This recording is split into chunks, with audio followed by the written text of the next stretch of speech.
Hi friends, this is very synonymous and congruous to the last case of aspergilloma that I presented. However, there's a little twist and a catch in this case. So what is this catch? This patient has now come to us with massive hemoptysis. 500 ml of blood loss has happened. This is a case of massive hemoptysis.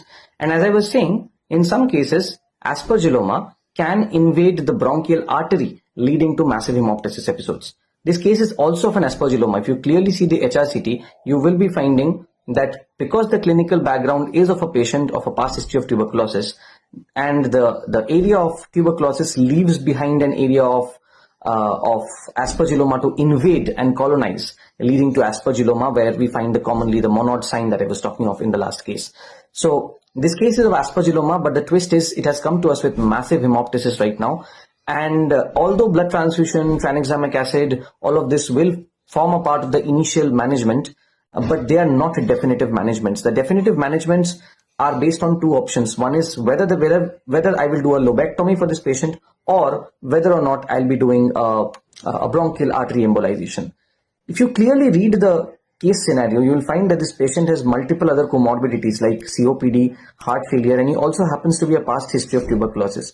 Currently, he is not mobile, he is wheelchair bound, which makes his performance status to be really, really low. So the presence of comorbidities with such a low performance status does not allow us to do lobectomy in these patients. So remember this, whenever you're having a bad patient with multiple comorbids with a low performance status, do not go for lobectomy. In such a case of aspergilloma causing a massive hemoptysis, bronchial artery embolization forms the basis of treatment.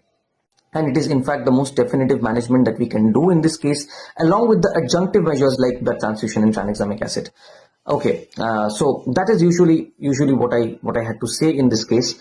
And there's another option called itraconazole. Now, itraconazole has been shown to be effective in almost 60% of the patients with aspergilloma. But itraconazole is definitely not the life-saving management that we will be considering in this patient. So yeah, that's our case. Due to the low performance status, we will be going for a bronchial artery embolization. Thank you so much.